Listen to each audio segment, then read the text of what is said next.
if you did poorly yesterday, that can kind of maybe alleviate some of that. Okay, but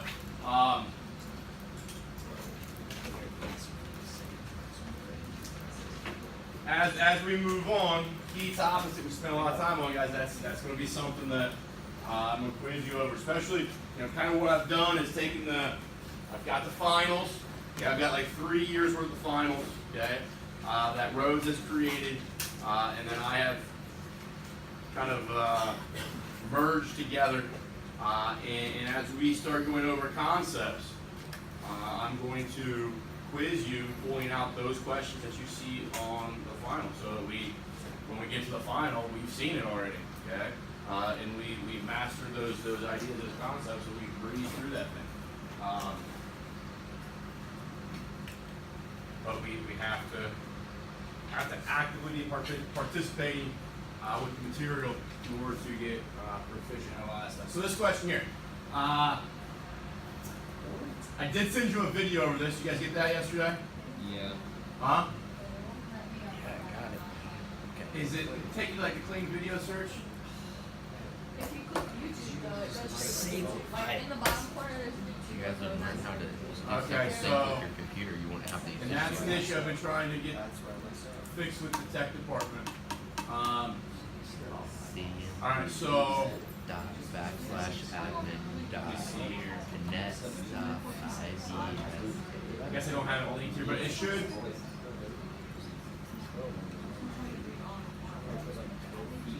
So what Maddie's telling you is that when you open it, it goes to clean video search. In the bottom right of the video, there should be a link that takes you to YouTube, and it will bypass then the clean video search. I don't know why, but my math video's not clean. Too much facial hair. If you can't, there's no pictures of me on it. But if you can't get into any of the videos, guys, because of your laptop, you should be able to address it with your phone. I know that's not convenient, but it is what it is. Or a personal computer at home. The filter, for some reason, is more restrictive when you're at home than it is when it's here. And that's creating a problem with some of the videos.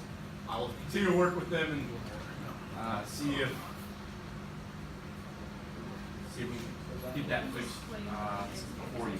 All right, so this one here, though. If you did not look at that video, I think we need to talk about it because there's a couple different ways of doing this. First way is probably the quickest. All right, but I want to also show you the algebra that you need to do it the second way because the algebra in the second way is unavoidable algebra. At some point in this course, we're going to need that concept. Okay, so I think it's good to talk about now. Ratio on the left-hand side, right? Now there's, we might call this a complex or a compound ratio because there's a lot of ratios inside one overall governing ratio, right? This is kind of the overall ratio, the overall division, all right? But in a numerator, there's division.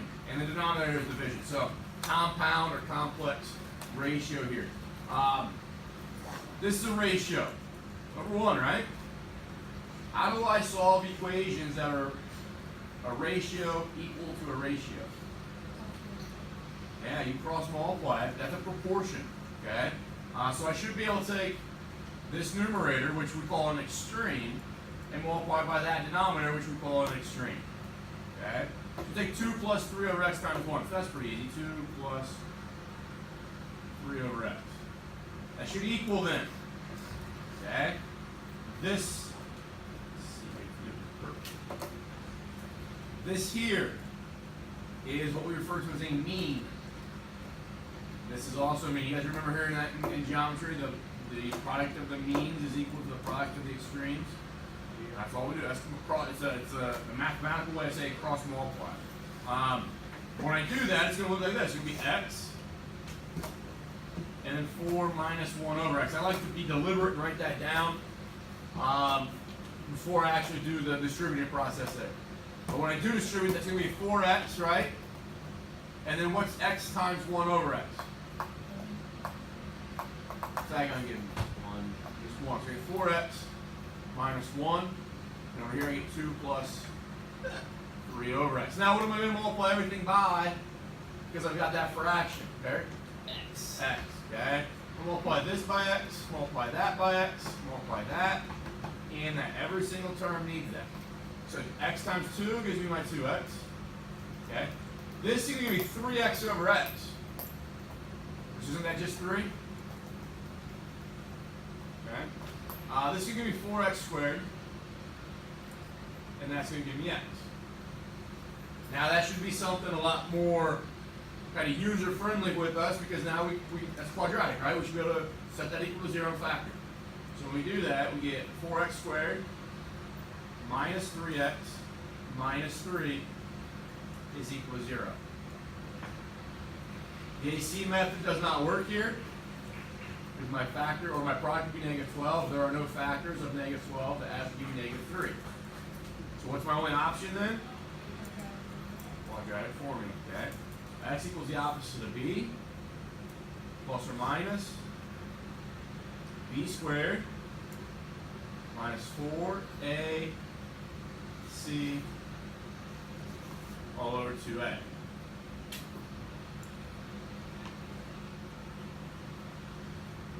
Okay, 9 is a negative times a positive times a negative, so that's going to be a positive, so it's 9 plus, and that product turns into 48, right? So 9 plus 48 gives me 7 all over 8, and there's my solution. Obviously, on WebAssign, you have to type it in as 2 solutions, separated by a comma.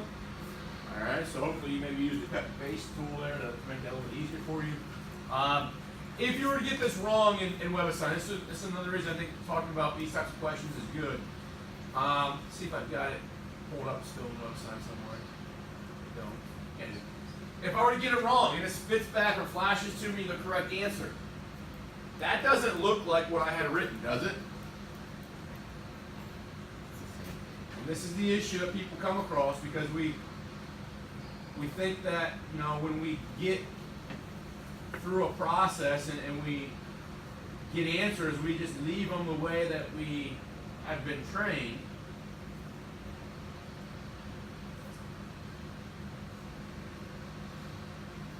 Okay? And we don't think about maybe alternative ways or additional ways that you can write the same thing. Look at the solutions they gave me. They factor out a 1/8 out of everything, right? And that leaves me with just the 3 plus root 57 and 1/8 times 3 minus root 57. So you might go through a problem, get something incorrect. So maybe you get like 2 plus or minus root 61 over 8 or something like that. I don't know. Obviously that's not right.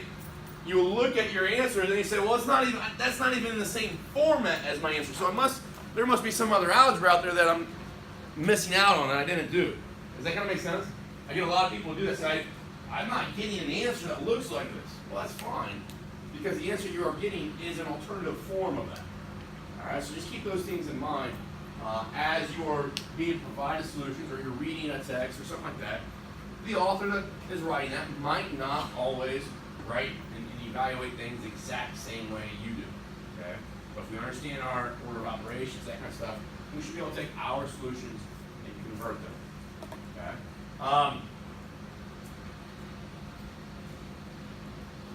The alternative way of doing this should lead to the exact same quadratic equation. So I'm going to take that quadratic equation up there.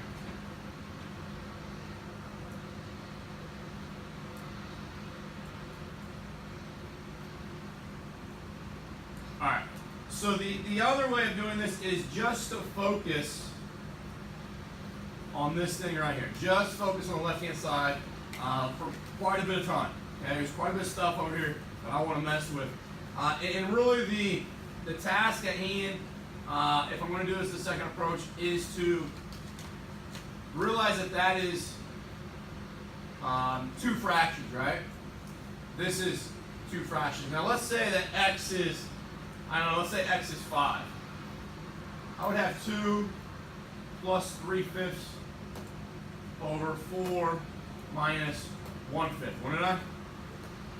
And now my question to you is, if I had that written in red, and I asked you to evaluate that, what would be, by hand, no calculator, what would be the first thing you have to do?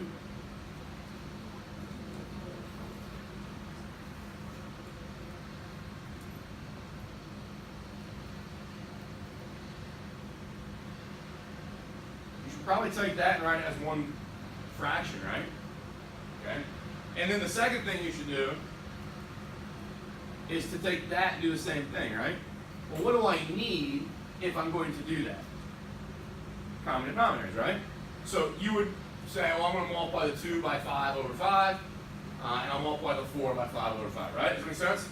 Well, let's do that up top. If we understand that algebra, now understanding that x is just a number, it's just a number that we don't know, right? But if I can do it with numbers that I do know and understand that algebra, why can't I do the same thing here? Because it's just a number, so I treat it just like a number. So, if I have, right over here, 2 plus 3 over x, what's that common denominator going to be? It's going to be x, right? Over here it was 5, so I multiplied this by 5 over 5. But now up here it's going to be x, so what do I multiply this by? X over x, right? That gives me 2x plus 3. So now I can add the numerators over x, right? Now that there is the exact same thing as this here. Is that all right? Okay. Do the same thing at the bottom.